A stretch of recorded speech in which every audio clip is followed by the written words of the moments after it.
Top of this hour, Bangladesh Nationalist Party BNP has reiterated its demand for national elections by December and pressed the Muhammad Yunus-led interim government to announce a roadmap for the polls.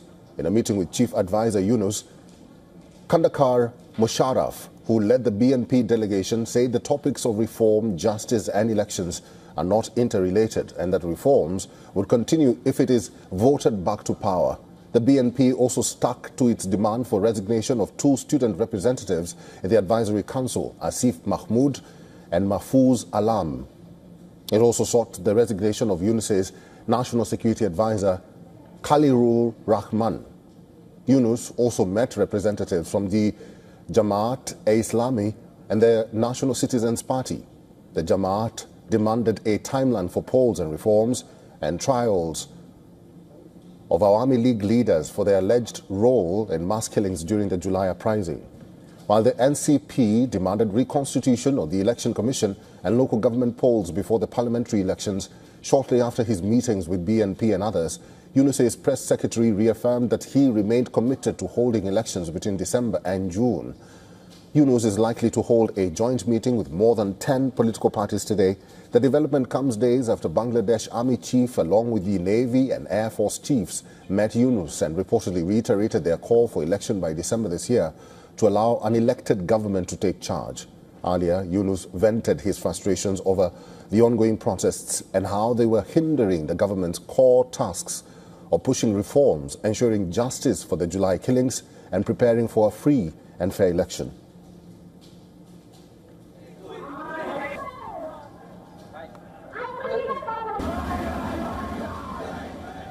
Mr. Pervez Karim Abbasi is an assistant professor at East West University. He's now joining us live from Dhaka, Bangladesh. Professor Abbasi, welcome to WION The World is One. It almost looks like Yunus is buying time and delaying on his decision to declare a date for the elections. He blames it on the protests as an impediment.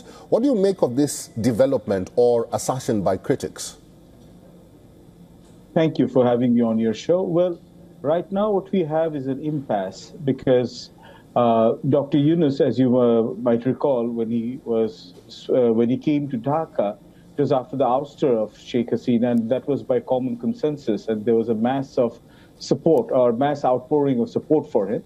And the impression that was given, and also by the interim government's chief advisor, which is Dr. Yunus, and again the advisors over there, that they would be holding sufficient amount of reforms to hold elections and also to start the process of a judicial trial for, again, people involved in the previous regime, namely Awami League, who were involved in mass killings during the student uprising. But what has happened in recent times is that though Dr. Yunus has mentioned several times that the election should be taking place as soon as possible, by December preferably, but again, later on in some of his speeches, and especially with many of his advisors on his cabinet, they have hinted that the elections could be taking.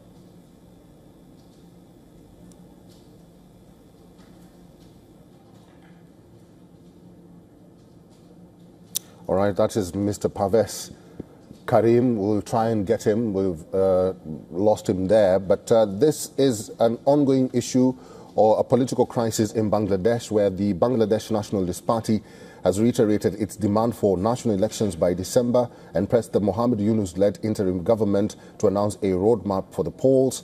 Now, Yunus did meet Kandakar Musharraf, who led the BNP delegation, and said the topics of reform, justice and elections are not interrelated and that reforms would continue if it is voted back to power.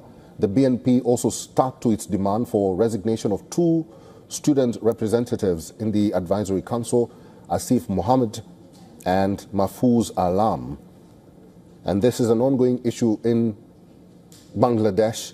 It is also, or the party, the BNP, has also sought the resignation of Yunus's national security advisor, Khalilur Rahman. Yunus also met representatives from Jamaat-e-Islami and the National Citizens Party, while the NCP demanded the reconstitution of the Election Commission and local government polls before the parliamentary elections. Shortly after his meetings with BNP and others, the secretary reaffirmed that he remained committed to holding elections between December and June.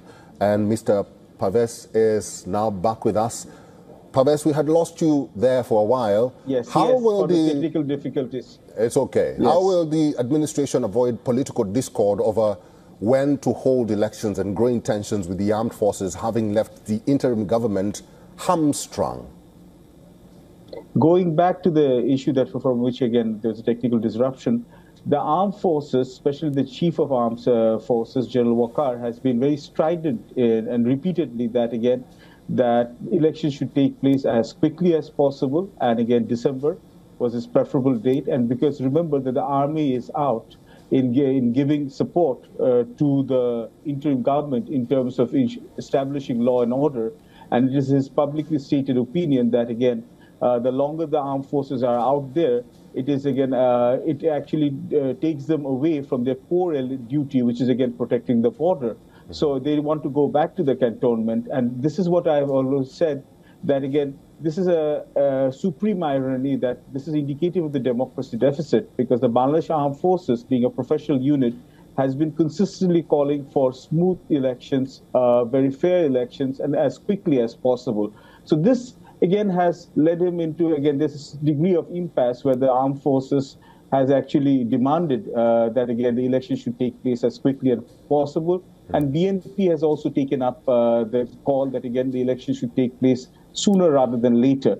So we have an issue over here where, again, people within the interim government are saying that, again, the reforms should take place first, and then the enabling ground should take place, and then only you should have, again, elections, while BNP is stating that, again, because it is now the largest political party in play, that again, reforms and elections are not mutually exclusive, and the interim government should carry along the minimal amount of reforms that can be feasibly carried out.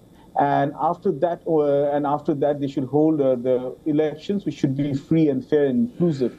So this is the crux of the issue, because BNP believes that the longer that, again, the elections are delayed, they might lose their chance in basically participating in election. And the NCP, the National Citizens Party, that is a student-led party which is seen as to be very close to the interim government, and often it's seen that it's almost like it was operating like a king's party, at least according to BNP.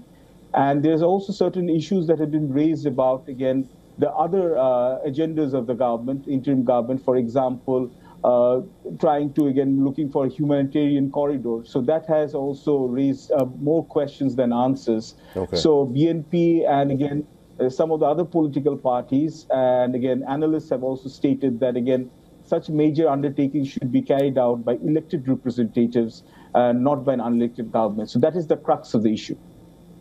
Professor Parvez Abbasi, will have to leave it there. Thank you very much for your insights today. Thank you. For all the latest news, download the WION app and subscribe to our YouTube channel.